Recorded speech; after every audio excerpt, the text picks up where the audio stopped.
ગૌરી વ્રત હોય, જયા પાર્વતી વ્રત હોય કે કોઈ પણ એવા મોડા વ્રત હોય, તેમાં તમે આ જુદી જુદી 5 જે ફરાળી વાનગી છે તેને ખાઈ શકો છો અને ફટાફટ પણ બનશે. તો ચલો પહેલી વાનગી બનાવવાની રેસીપી શરૂ કરીએ. તો જેમના માટે આપણે લગભગ અડધા કપ જેટલો સાંબો લેશું, તેને ધોઈ લેશું અને પછી 10 મિનિટ માટે પલાળીને છોડી દેશું. સાંબો છે તે નેચરલી આપણા બોડીમાંથી ઝેરી તત્વોને દૂર કરે છે, પાચનમાં ખૂબ જ હળવો હોય છે. તો આ રેસીપી આઈ થિંક એકદમ બેસ્ટ રહેશે. હવે કુકરની અંદર 1-2 ચમચી તેલ અથવા ઘીને ગરમ કરીશું. સૂકા લાલ મરચાં, લીમડો, જીરું અને થોડા કાજુ ઉમેરીશું. કાજુ ઉમેરવું ઓપ્શનલ છે. હવે આપણે રીતે સાતળી દઈશું. પછી 1-2 નંગ મરચાં અને 1-2 નંગ જેટલા ટમેટાના ટુકડા ઉમેરી દઈશું. અહીંયા ગાજર મારી પાસે છે તો તેને પણ ખમણી લઉં છું. ના હોય તો તમે અહીંયા બટેટાનો ઉપયોગ કરી શકો છો. હવે આ રીતે થોડું આદું ઉમેરી અને આ રીતે આપણે સતળાવી લેશું.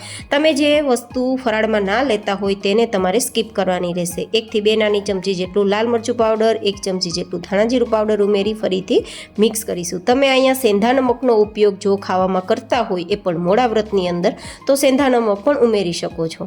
હવે આપણે બધું મિક્સ કર્યા બાદ 10 મિનિટમાં આપણો સાંબો પલળી ગયો છે. તો પાણી નિતારી અને પછી આ રીતે મિક્સ કરી થોડીવાર માટે ચલાવવાનું છે. અને હવે આપણે 1.5 કપ જેટલું પાણી ઉમેરીશું, એટલે કે જેટલો સાંબો છે તેના 5 ગણું પાણી ઉમેરીશું. અને પછી આપણે ઢક્કણ ઢાંકી મીડિયમ ગેસની ફ્લેમ પર તેને 2 સીટી સુધી થવા દઈશું. એકદમ યુનિક ખીચડી રહેશે અને પાચનમાં ખૂબ જ હળવી ખીચડી રહેશે. તો એકવાર આ રીતે જરૂર ટ્રાય કરજો. તમે કોઈ પણ ઉપવાસમાં ખાશો ને તો પણ તમારું પેટ ભર્યું નહીં રહે અને ખૂબ જ હેલ્ધી રહેશો. હવે 2 સીટી પછી કુકર ખોલીને જોઈએ તો ખીચડી એકદમ સરસ કૂક થઈ ગઈ છે.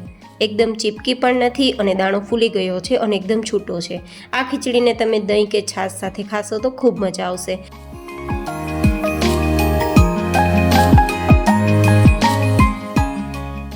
હવે બીજી આપણે વાનગી તૈયાર કરીશું. તો જેમના માટે આપણે એક વાસણની અંદર લગભગ અડધા કપ જેટલો સાબુદાણા લઈશું. સાબુદાણા છે તમે નાના મોટા કોઈ પણ અવેલેબલ હોય તે લઈ શકો છો. હવે તેને આપણે એકવાર સાદા પાણીથી ધોઈ લેશું અને પછી તેને લગભગ 10-15 મિનિટ માટે પલાળવા છોડવાના છે. તો આપણે થોડું પાણી ઉમેરીશું, અડધા કપ જેટલું, અને આ રીતે ઢાંકી દઈશું.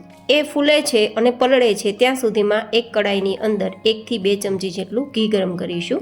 તમે અહીંયા તેલનો ઉપયોગ કરી શકો છો. હવે ઘી ગરમ થાય તો તેમાં થોડા કાજુના ટુકડા આ રીતે સાતળી લેશું અને કાજુની અંદર આપણે થોડા 1-2 ચમચી જેટલા કાચા મગફળીના દાણા પણ ઉમેરી દઈશું. તમે અહીંયા કાજુની જગ્યાએ માત્ર મગફળીના દાણાનો ઉપયોગ કરી શકો છો. બંને વસ્તુ સરસ ગોલ્ડન કલર પર આવે પછી તેને બહાર કાઢી લેવાનું છે. હવે આમાં જો ઘી હોય તો ભલે, ના હોય તો ફરી થોડું તમારે ઘી ઉમેરવાનું રહેશે. તમે અહીંયા તેલનો ઉપયોગ પણ કરી શકો છો. પણ અત્યારે થોડું ઘી છે તો અડધા કપ જેટલા મખાનાને પણ આપણે આ રીતે શેકી લઈશું. મખાના હોય તો ઉમેરજો, ખૂબ જ હેલ્ધી રાખશે તમને અને આખા દિવસના ઉપવાસમાં તમને બિલકુલ એનર્જી લેવલ લો નહીં થાય.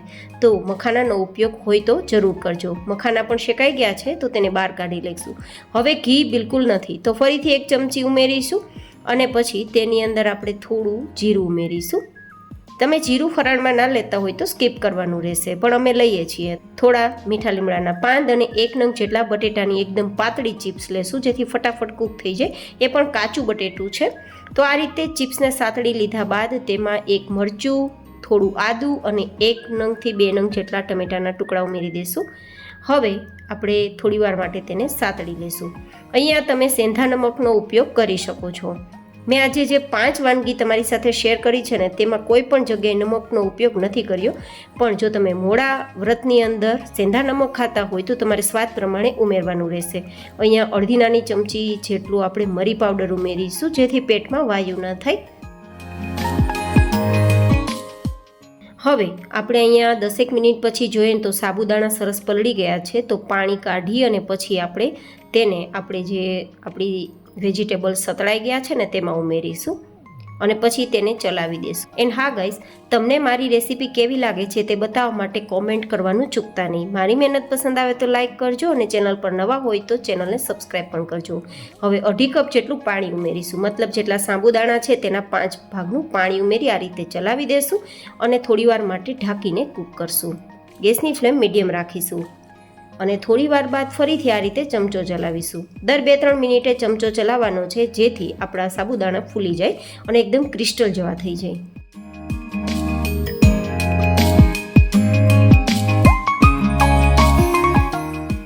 5 મિનિટ પછી આપણે જોઈએ ને તો સાબુદાણાનો દાણો એકદમ ફૂલી ગયો છે, ક્રિસ્ટલ જેવો એકદમ ટ્રાન્સપરન્ટ કલરમાં આવી ગયો છે, બટેટું પણ એકદમ નરમ થઈ ગયું છે. તેમ છતાં બટેટાનું એક જે ટુકડો છે તેને બહાર કાઢી તમારે ચેક કરી લેવાનો, કાચો ન હોવો જોઈએ. અત્યારે તમે જોઈ શકો છો બિલકુલ કૂક થઈ ગયો છે.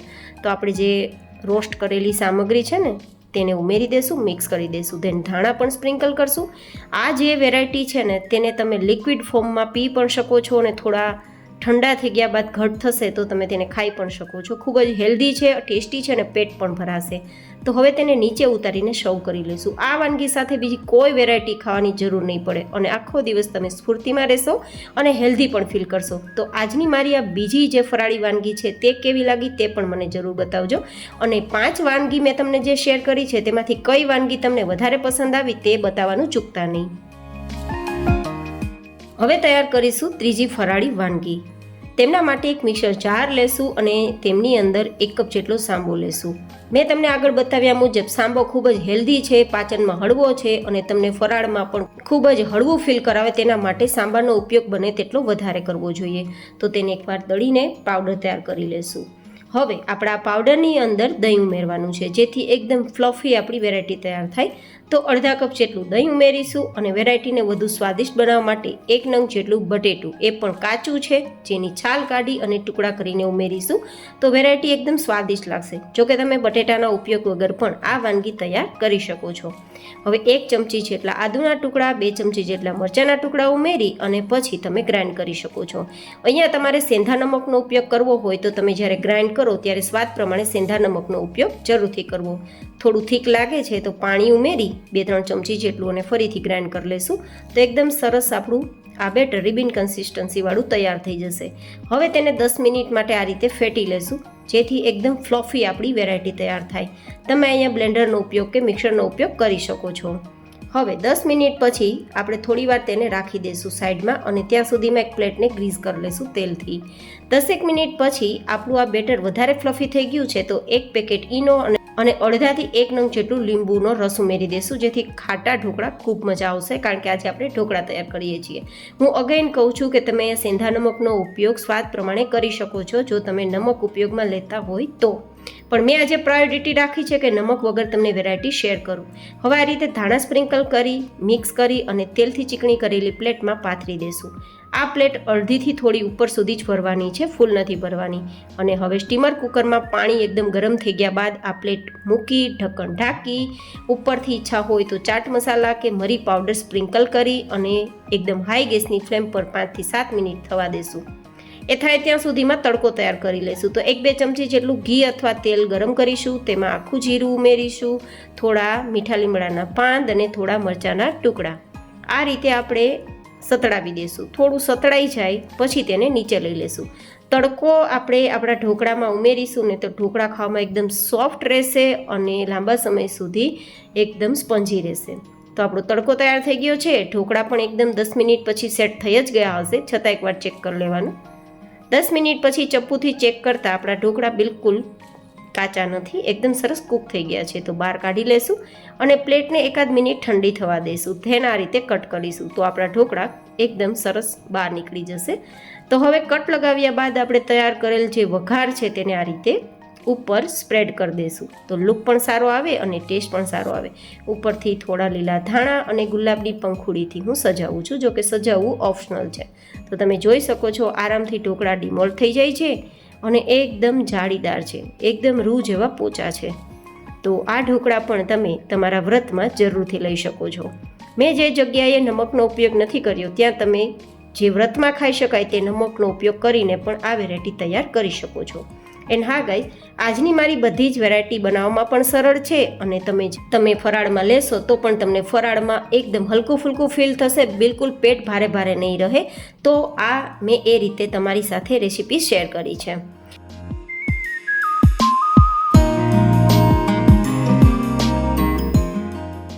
હવે તૈયાર કરીશું ચોથી ફરાળી વાનગી. તો જેમના માટે એક મિક્સર જાર લેશું અને લગભગ 6 થી 7 નંગ જેટલા મરચાં અને 3-4 ઇંચ જેટલો આદુનો ટુકડો લઈ પેસ્ટ બનાવી લેશું. અને પછી આ પેસ્ટને આપણે સાઈડમાં રાખી દઈશું. હવે અહીંયા 500 ગ્રામ જેટલા બાફેલા બટેટા લીધા છે. બટેટાને પહેલાં બાફી લેવા જેથી તેમાં પાણી ના રહે. તો હવે તેને મેશરની મદદથી આપણે મેશ કરી લઈશું.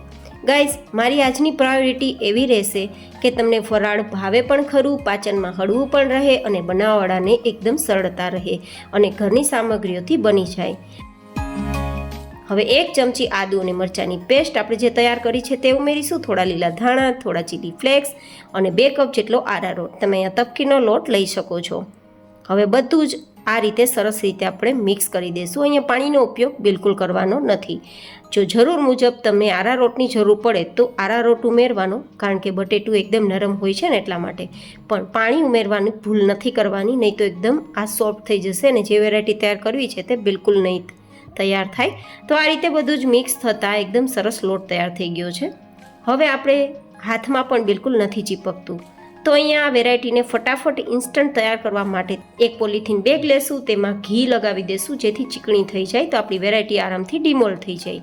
અને હવે આપણે જે તૈયાર કરેલ બેઝ છે ને તેમાંથી થોડું લેશું, લુઓ તૈયાર કરીશું અને આ રીતે બેગ ઉપર રાખીશું અને બીજો પાર્ટ છે તેના ઉપર ઢાંકી દઈશું અને પછી કોઈ પણ પ્લેટની મદદથી તેને દબાવી દઈશું જેથી વણવાની ઝંઝટ વગર ફટાફટ આ વેરાયટી તૈયાર થાય. જો કે તમે વણી શકો છો. તો આ રીતે આપણી આ વેરાયટી તૈયાર થઈ ગઈ છે. હવે તેને તમે તળી પણ શકો છો અને શેકવું હોય તો તવાને ગરમ કરી તેના ઉપર ઘી લગાવી શેકી પણ શકો છો. ગેસની ફ્લેમ અત્યારે લો ટુ મીડિયમ રાખીશું જેથી બળે નહીં, કારણ કે બટેટું છે અને એકદમ સોફ્ટ છે. તો જરૂર મુજબ તેલ ઘીનો ઉપયોગ કરી આ રીતે આપણે બંને સાઈડ ગોલ્ડન કલર પર આવે ત્યાં સુધી શેકી લઈશું. આ વેરાયટીની સાથે તમે કોકોનટ ચટણી પણ ખાઈ શકો છો, મસાલા દહીં પણ લઈ શકો છો અથવા ચાને પણ તમે આ વેરાયટી સાથે લઈ શકો છો. તમારી ચોઈસ. પણ આ વેરાયટી ખાવામાં ખૂબ મજા આવશે. હું અગેન કહું છું કે મેં જે જગ્યાએ સેંધા નમકનો કે નમકનો ઉપયોગ નથી કર્યો ત્યાં તમે જો વ્રતમાં નમક ખાતા હોય એ પણ સેંધા નમક તો તમે જરૂરથી ઉમેરજો તો વધારે સ્વાદિષ્ટ લાગશે. કારણ કે ઘણા બધા લોકો છે તે મોડા વ્રતની અંદર પણ સેંધા નમકનો ઉપયોગ કરે છે, તો કરતા હોય તો જરૂરથી કરવો. હવે તમે જોઈ શકો છો કે એકદમ સરસ આપણી આ વેરાયટી તૈયાર થઈ ગઈ છે. બિના ઝંઝટ આ વેરાયટી તૈયાર થાય છે તો એકદમ સરળતાથી તૈયાર થઈ જશે. તો એકદમ સોફ્ટ છે અને મોંમાં જતાં એકદમ ચાવવાની પણ જરૂર ના પડે તેટલું નરમ છે. તો હું અહીંયા કોકોનટ ચટણી સાથે તેને સર્વ કરું છું. તમે મસાલા દહીં, ચા કે પછી કોઈ પણ પસંદગી હોય તેવી ચટણી સાથે સર્વ કરી શકો છો. આ રેસીપી કેવી લાગી તે પણ મને જરૂર બતાવજો.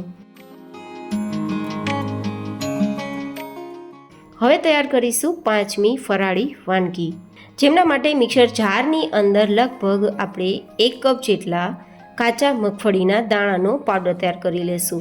એન્ડ હા, અહીંયા આપણે એકદમ ફાઇન પાવડર તૈયાર નથી કરવાનો, અધકચરો પાવડર તૈયાર કરવાનો છે. તો આ આપણો પાવડર તૈયાર થઈ ગયો છે, તેને આપણે એક એક્સ્ટ્રા વાસણમાં લઈ લેશું. હવે તે જ મિક્સર જારની અંદર 1 ચમચી જેટલું, 1 ચમચી મરી, 1 ચમચી આખું જીરું, 1 ચમચી આખા ધાણા અને તેની દરદરી પેસ્ટ તૈયાર કરી અને આપણે જે મગફળીનો પાવડર છે ને તેમાં આપણે ઉમેરી દઈશું. હવે ફરીથી તે જ મિક્સર જારની અંદર મરચાંના ટુકડા ઉમેરીશું. તમે તીખાસ પ્રમાણે ઉમેરી શકો છો. હું 7-8 નંગ જેટલા ઉમેરું છું કારણ કે મરચાં તીખા નથી. અને થોડા આદુના ટુકડા 1-2 ચમચી જેટલા અને તેની પેસ્ટ તૈયાર કરી લઈશું. હવે આ પેસ્ટને પણ આપણે જે દરદરો પાવડર તૈયાર કર્યો છે ને તેમાં ઉમેરી દઈશું.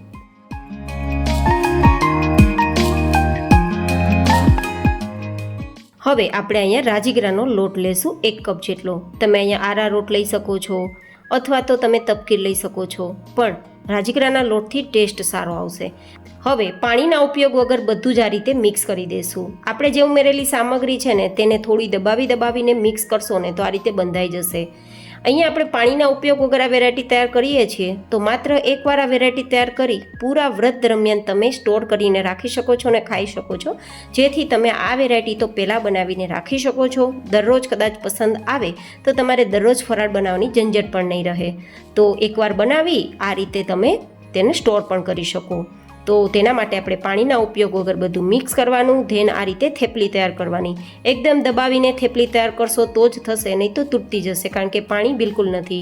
હવે આ રીતે કાંટા ચમચીથી થોડા નિશાન કરી દેશું, જેથી આપણી આ વેરાયટી થોડી અંદરથી પણ ક્રિસ્પી તૈયાર થાય. હવે મીડિયમ ગરમ તેલમાં આપણે જેટલી સમાય તેટલી આપણી આ વડી છે તેને ઉમેરી દેશું. બંને સાઈડ ગોલ્ડન કલર પર આવે ત્યાં સુધી ફ્રાય કરીશું એન્ડ ધેન આપણે બહાર કાઢી લેશું. આ વડીને એકવાર બનાવી અને દરરોજના માટે તમે ચા સાથે કે દહીં સાથે ખાશો તો તમને પેટીસ જેવો ટેસ્ટ આવશે અને બનાવવાની ઝંઝટ પણ બિલકુલ નહીં રહે. તો માત્ર એકવાર બનાવી પૂરા વ્રત દરમિયાન તમે આ વેરાયટીને ખાઈ શકો તેવી આ વેરાયટી છે. તમે જોઈ શકો છો કલર એકદમ ગોલ્ડન આવ્યો છે અને એકદમ ક્રિસ્પી છે અને બિલકુલ ઓઇલ ફ્રી છે. તો આપણે તેને ઠંડી થઈ ગયા બાદ કોઈ પણ એરટાઇટ બોક્સમાં ભરીને રાખી શકીએ છીએ. એકદમ અંદરથી ભૂકો થઈ જાય તેટલી ફરસી પણ છે. તો મારી આજની જુદી જુદી 5 ફરાળી વાનગીમાંથી કઈ ફરાળી વાનગી તમને વધારે પસંદ આવી તે પણ બતાવજો અને મારી મહેનત કેવી લાગી છે તે પણ બતાવજો. વિડીયો પસંદ આવે તો લાઇક કરજો, બીજા લોકોને હેલ્પફુલ થાય તેવું લાગે તો શેર પણ કરજો. ચેનલ પર નવા હોય તો ચેનલને સબસ્ક્રાઈબ કરવાનું બિલકુલ ના ભૂલતા. ફરી મળીશું એક નવી જૈન હેલ્ધી રેસીપી સાથે. ત્યાં સુધી stay healthy and stay happy.